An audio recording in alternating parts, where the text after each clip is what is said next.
Hi friends, welcome to Agastya kitchen. ಇವತ್ತು ನಮ್ಮ ಕಿಚನಲ್ಲಿ special ಮೆಂತ್ಯ ಬಾತ್ ಮಾಡ್ತಾ ಇದ್ದೀವಿ. ಜಸ್ಟ್ ಒಂದು 5 ಮಿನಿಟ್ಸಲ್ಲಿ ಮಾಡ್ಬೋದು. ತುಂಬ ಈಸಿಯಾಗಿದೆ, ಕ್ವಿಕ್ಕಾಗಿ ಮಾಡೋ ಥರ ಹೇಳ್ಕೊಡ್ತೀನಿ ಬನ್ನಿ. ಮೆಂತ್ಯ ಬಾತ್ ಮಾಡೋಕ್ಕೆ ಫಸ್ಟು ನಾವು ಮಸಾಲೆ ರುಬ್ಕೋಬೇಕು. ಸೊ ಮಸಾಲೆ ಏನೇನು ಹಾಕ್ಬೇಕಂದ್ರೆ ಸ್ಟಾರ್ ಹೂವು, ಶುಂಠಿ, ಸೊಂಪು ಕಾಳು, ಮೆಣಸು, ಲವಂಗ, ಏಲಕ್ಕಿ, ಬೆಳ್ಳುಳ್ಳಿ, ಪಲಾವ್ ಎಲೆ, ಚಕ್ಕೆ, ಸ್ವಲ್ಪ ತೆಂಗಿನಕಾಯಿ ಎಷ್ಟಿದ್ರೂ ಸಾಕು. ಅದ್ರ ಜೊತೆಲಿ ಪುದೀನ, ಕೊತ್ತಂಬರಿ, 3 ಮೆಣಸಿನ್ಕಾಯಿ. ಬನ್ನಿ ಎಲ್ಲ ಹಾಕ್ಬಿಟ್ಟು ಇದನ್ನು ಸ್ವಲ್ಪ ತೆರಿಯಾಗಿ ರುಬ್ಕೋಣ. ಇದ್ರ ಜೊತೆಗೆ ಕೊತ್ತಂಬರಿ ಮತ್ತು ಪುದೀನ, ಒಂದು 3 ಮೆಣಸಿನ್ಕಾಯಿ ಇದು ಕೂಡ ಹಾಕಿ ಇದ್ರ ಜೊತೆಲೆ ರುಬ್ಬೋಣ. ಜೊತೆಲೆ ಸ್ವಲ್ಪ ಮೆಂತ್ಯ ಬಾತ್ ಮಾಡ್ತಾ ಇದ್ದೀವಲ್ಲ, ಸ್ವಲ್ಪ ಮೆಂತ್ಯ ಫ್ಲೇವರ್ ಬರಲಿ ಅಂತ ಒಂಚೂರು ಅದ್ರ ಜೊತೆಗೆ ರುಬ್ಕೊತಾ ಇದ್ದೀವಿ. ಏನಾಗಲ್ಲ, ಚೆನ್ನಾಗಿ ಬರುತ್ತೆ. ಜೊತೆಲಿ ಈ ಥರ ರುಬ್ಬಿದ್ರೆ ನೋಡಿ, ಇಷ್ಟು ಆದರೆ ಸಾಕು. ಭಾಳ ನೈಸ್ ಏನು ಬೇಡ, ಸ್ವಲ್ಪ ತೆರಿಯಾಗಿರಲಿ, ಇಷ್ಟಿದ್ರೆ ಓಕೆ. ನಾನು ಒಂದು 2-3 ಜನ ಆಗಷ್ಟು ಮಾಡ್ತಾಯಿದ್ದೀನಿ, ಚೆನ್ನಾಗಿರುತ್ತೆ. ಇಷ್ಟು ಓಕೆ ನೋಡಿ ಫ್ರೆಂಡ್ಸ್.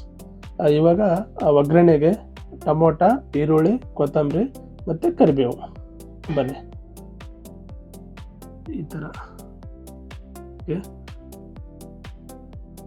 ಕ್ವಿಕ್ಕಾಗಿ ಮಾಡೋಣ. ಎಣ್ಣೆ ಸ್ವಲ್ಪ ಜಾಸ್ತಿ, ಎಣ್ಣೆ ಏನು ಬೇಡ. ನಾನೊಂದು 2-3 ಜನ ಆಗಷ್ಟು ಮಾಡ್ತಾಯಿದ್ದೀನಿ. ಜೀರಿಗೆ, ಸಾಸಿವೆ, ಎಣ್ಣೆ ಕಾಯ್ದ್ಮೇಲೆ ಸ್ವಲ್ಪ ಜೀರಿಗೆ, ಸಾಸಿವೆ ಚೆನ್ನಾಗಿ ಸ್ವಲ್ಪ ಎಣ್ಣೆ ಕಾಯ್ದ್ಮೇಲೆ ಚಟಪಟ ಅಂತ ಒಂಚೂರು ಈ ಥರ ತಿರುಗಿಸಿ ಸ್ವಲ್ಪ ಎಣ್ಣೆ ಕಾಯಲಿ. ನಂತರ ಕೊತ್ತಂಬರಿ, ಕರಿಬೇವು ಎರಡು ಒಟ್ಟಿಗೆ ಹಾಕಿ, ಚೆನ್ನಾಗಿರುತ್ತೆ. ಎರಡು ಒಟ್ಟಿಗೆ ಹಾಕಿ, ಲಾಸ್ಟಲ್ಲಿ ಏನು ಹಾಕೋದು ಬೇಡ ಕೊತ್ತಂಬರಿ, ಇವಾಗ ಹಾಕ್ಬಿಡಿ, ಏನಾಗಲ್ಲ, ಚೆನ್ನಾಗಿರುತ್ತೆ. ಈ ಥರ ಸ್ವಲ್ಪ ತಿರುಗಿಸ್ತಾ ಇರಿ. ಈರುಳ್ಳಿ ಸ್ವಲ್ಪ ಉದ್ದ ಕಟ್ ಮಾಡ್ಕೊಳ್ಳಿ. ಇಷ್ಟು ಉದ್ದ ಕಟ್ ಮಾಡಿಕೊಂಡು ಅದನ್ನು ಸ್ವಲ್ಪ ಗೋಲ್ಡನ್ ಫ್ರೈ ಬರೋವರೆಗೂ ತಿರುಗಿಸ್ತಾ ಇರಿ, ಚೆನ್ನಾಗಿರುತ್ತೆ. ಎಣ್ಣೆಲಿ ಚೆನ್ನಾಗಿ ಡಿತ್ತ ಫ್ರೈ ಆಗಲಿ. ಜೊತೆಗೆ ಬಟಾಣಿ ಮತ್ತು ಒಂದು 10 ಪೀಸು ಗೋಡಂಬಿ ಹಾಕ್ತಾಯಿದ್ದೀನಿ. ಎಣ್ಣೆಯಲ್ಲಿ ಕ್ಲೀನಾಗಿ ಅದು ಕೂಡ ಫ್ರೈ ಆಗಲಿ. ಈ ಥರ ಈರುಳ್ಳಿ ಜೊತೆಗೆ ಅದನ್ನು ಕೂಡ ಚೆನ್ನಾಗಿ ಫ್ರೈ ಆಗಲಿ. ಇವಾಗ 1 ಪೀಸು ಟೊಮೊಟೊ ಹಾಕ್ತಾಯಿದ್ದೀನಿ. 1 ಟೊಮೊಟೊ ಉದ್ದ ಕಟ್ ಮಾಡ್ಕೊಳ್ಳಿ. 1 ಪೀಸ್ ನಾನು 3 ಜನ ಆಗಷ್ಟು ಮಾಡ್ಕೊತಾ ಇದ್ದೀನಿ. ಸೊ 1 ಪೀಸ್ ಸಾಕಾಗುತ್ತೆ, ಜಾಸ್ತಿ ಆಗಿದ್ರೆ ಹುಳಿ ಬರುತ್ತಲ್ಲ. ಸೊ ಒಂದೇ 1 ಟೊಮೊಟೊ ಆದರೂ ಸರಿ ಹೋಗುತ್ತೆ. ಜೊತೆಲಿ 1 ಕಟ್ಟು ಮೆಂತ್ಯ ತೊಗೊಂಡೆ, ಅದರಲ್ಲಿ ಅರ್ಧ ಕಟ್ ಮೆಂತ್ಯ ಮಾತ್ರ ನಾನು ಬಳಸ್ತಾ ಇದ್ದೀನಿ. ಚೆನ್ನಾಗಿ ನೀಟಾಗಿ ತೊಳ್ಕೊಂಡು ಅರ್ಧ ಕಟ್ ಸಾಕು ನಮಗೆ. ಜೊತೆಲೆ 1-1.5 ಸ್ಪೂನ್ ಆಗಷ್ಟು ಉಪ್ಪು ಹಾಕ್ತಾ ಇದ್ದೀನಿ. ನಿಮಗೆ ಎಷ್ಟು ಜನಕ್ಕೆ ನೋಡ್ಕೊಂಡು ಕ್ವಾಂಟಿಟಿ ನೋಡ್ಕೊಂಡು ಹಾಕಿ. ಸೊ ಇವಾಗ ಒಂದು ಅರ್ಧ ಸ್ಪೂನ್ ಅಷ್ಟು ಅರಿಶಿಣ ಮತ್ತು ರೆಡ್ ಚಿಲ್ಲಿ ಪೌಡ್ರು, ಜೊತೆಲಿ ಸ್ವಲ್ಪ ಗರಂ ಮಸಾಲ ಅಷ್ಟಿದ್ರೆ ಸಾಕು. ಜಾಸ್ತಿ ಮಸಾಲ ಹಾಕಿದ್ರೆ ಬಾಯಿ ಹಿಡಿದ್ಬಿಡುತ್ತೆ, ತಿನ್ನೋಕ್ಕಾಗಲ್ಲ. ಸೊ ಆಲ್ರೆಡಿ ನಾವು ರುಬ್ಬಕ್ಕೆಲ್ಲ ತೊಗೊಂಡು ಹಾಕಿದ್ದೀವಲ್ಲ, ಸೊ ಇದು ಜಸ್ಟ್ ಸ್ವಲ್ಪ ಹಾಕಿದ್ರೆ ಸಾಕು. ಇವಾಗ ನಾವು ರುಬ್ಬಿರೋದು ಹಾಕ್ತಾಯಿದ್ದೀವಿ ನೋಡಿ, ಅದು ಇದ್ರ ಜೊತೆಲೆ ಎಣ್ಣೆಲೇ ಫ್ರೈ ಆಗಲಿ, ಚೆನ್ನಾಗಿರುತ್ತೆ. ಅದು ಹಸಿ ಸ್ಮೆಲ್ ಹೋಗೋವರೆಗೂ ನಾವು ಚೆನ್ನಾಗಿ ತಿರುಗಿಸ್ತಾ ಇರಬೇಕು. ಸ್ವಲ್ಪ ಉಳಿದಿತ್ತು, ಅದು ಚೂರು ನೀರು ಹಾಕ್ಕೊಂಡ್ಬಿಟ್ಟು ಅದು ಅದ್ರ ಜೊತೆಲೆ ಹಾಕ್ಬಿಟ್ಟು ಚೆನ್ನಾಗಿ ನೀಟಾಗಿ ಫ್ರೈ ಮಾಡ್ಕೊಳ್ಳಿ. ನೋಡಿ, ಕ್ಲೀನಾಗಿ ಫ್ರೈ ಮಾಡ್ಕೊಳ್ಳಿ, ಯಾಕಂದರೆ ಅದ್ರ ಜೊತೆ ಮಸಾಲೆ ಕೂಡ ಅದು ಹಸಿ ಸ್ಮೆಲ್ ಹೋಗಬೇಕು. ಅರ್ಧ ಕಪ್ಪಷ್ಟು ಮೊಸರು ತೊಗೊಂಡಿದ್ದೀನಿ. ಮಸಾಲ ಜೊತೆ ಮೊಸರು ಹಾಕ್ಬಿಟ್ಟು ನೀಟಾಗಿ ಈ ಥರನ ನಾವು ಫ್ರೈ ಮಾಡ್ಕೋಬೇಕು. ಸೊ ಚೆನ್ನಾಗಿರುತ್ತೆ ಟೇಸ್ಟ್ ಕೂಡ. ಜೊತೆಲೆ ನಾನೊಂದು 15 ನಿಮಿಷ ಮುಂಚೆ ನಾನು ಅಕ್ಕಿ ನೆನೆಕ್ಕಿದೆ, 1 ಗ್ಲಾಸು ಅಕ್ಕಿ ನೆಂದೋಗಿದೆ. ಒಂದು 15-20 ನಿಮಿಷ ನೆನೆದರೆ ಸಾಕು. 1 ಗ್ಲಾಸ್ ಅಕ್ಕಿ ನೆನೆಕ್ಕಿದ್ದೀನಿ.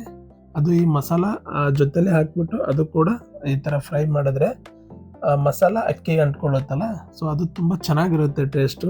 ಮೆಂತ್ಯ ಬಾತು ಈ ಥರ 1 ಟೈಮ್ ಟ್ರೈ ಮಾಡಿ ನೋಡಿ, ಚೆನ್ನಾಗಿರುತ್ತೆ ಟೇಸ್ಟು. ಸಾಕು ಇಷ್ಟು ಓಕೆ. ನಾನು 1 ಗ್ಲಾಸ್ ಅಕ್ಕಿಗೆ 2 ಗ್ಲಾಸ್ ನೀರು ತೊಗೊತಾ ಇದ್ದೀನಿ. 2 ಗ್ಲಾಸ್ ಆದರೆ ಸಾಕಾಗುತ್ತೆ. ಇವಾಗ ಅಕ್ಕಿ ಈ ಥರ ಕುದೀತಾ ಇರಬೇಕು, ಸಳಮಳ ಅಂತ. ಕುದ್ಮೇಲೆ ನೀವು ಕುಕ್ಕರ್ ಕ್ಲೋಸ್ ಮಾಡ್ಕೊಳ್ಳಿ. ಅಡ್ವಾನ್ಸ್ ಕ್ಲೋಸ್ ಮಾಡಿದ್ರೆ ತಳ ಹಿಡಿಯೋ ಚಾನ್ಸಸ್ ಇರುತ್ತೆ. ಸ್ವಲ್ಪ ಕುದ್ಮೇಲೆ ಅಕ್ಕಿ ಮತ್ತು ಮಸಾಲೆ ಎಲ್ಲ ಹೀರ್ಕೊಂಡಿರುತ್ತೆ, ತುಂಬ ಚೆನ್ನಾಗಿರುತ್ತೆ. 3 ವಿಸಿಲ್ ಹಾಕ್ಕೊಳ್ಳಿ ಸಾಕು. 3 ವಿಸಿಲ್ ಆದಮೇಲೆ ಆಫ್ ಮಾಡಿಬಿಡಿ. ಒಂದು 5 to 10 ಮಿನಿಟ್ಸ್ ಬಿಟ್ಟು ಈ ಥರ ತೆಗೆದು ನೋಡಿ, ನಿಮ್ಮ ಮೆಂತ್ಯ ಬಾತು ಘಮ್ಮಂತ ಹೊಡಿತಾ ಇರುತ್ತೆ ನೋಡಿ. ವಾವ್, ಎಷ್ಟು ಚೆನ್ನಾಗಿ ಬಂದಿದೆ ಅಂದರೆ ಘಮ ಘಮ ಅಂತ ಇದೆ ನೋಡಿ. ನಮ್ಮ ಮನೆ ಎಲ್ಲ ಫುಲ್ ಮೆಂತೆ ಬಾತೆ ಸ್ಮೆಲ್ ಹೊಡಿತಾ ಇದೆ. ವಾವ್, ನೋಡಿ ಎಷ್ಟು ಉದುರಾಗಿ ಬಂದಿದೆ ಕಲರು. ಯಾವುದೇ ಈ ಥರ ಮಸಾಲ ಐಟಮ್ ಹಾಕಿಲ್ಲ ನೋಡಿ. ಎಷ್ಟು ಚೆನ್ನಾಗಿದೆ ನೋಡಿ, ಘಮ್ ಅಂತ ಇದೆ ನೋಡಿ ಮಸಾಲ. ರೈಸು ಅಷ್ಟೇ ಒಂಥರ ಗಿಂಜಾಗೋದು ಈ ಥರ ಇಲ್ಲ, ಉದುರಾಗಿ ಹೂವು ಥರ ಇದೆ ನೋಡಿ. ವಾವ್, ಸೂಪರ್ ಆಗಿದೆ ಮಾತ್ರ. ನೋಡಿ ಫ್ರೆಂಡ್ಸ್, ಒನ್ ಟೈಮ್ ಟ್ರೈ ಮಾಡಿ, ಮಸ್ತಾಗಿದೆ. ನೋಡೋಕ್ಕೆ ಎಷ್ಟು ಚೆನ್ನಾಗಿದೆ, ತಿಂದ್ರು ಅಂತೂ ಇನ್ನೂ ಸ್ವರ್ಗ. ಒನ್ ಟೈಮ್ ಟ್ರೈ ಮಾಡಿ ಫ್ರೆಂಡ್ಸ್. ನೋಡಿ ನಾನು ಟೇಸ್ಟ್ ಮಾಡಲ. ವಾವ್, ಅಂತ ಇದೆ ನೋಡಿ. ಅದ್ರ ಜೊತೆಲಿ ಮೊಸರು ಬಜ್ಜಿ ಆದರೂ ಓಕೆ, ಚಟ್ನಿ ಆದರೂ ಓಕೆ. ಮೊಸರು ಬಜ್ಜಿ ಮಾಡ್ಕೊಂಡಿದ್ದೀನಿ. ಒಂದು ನಿಮಿಷ.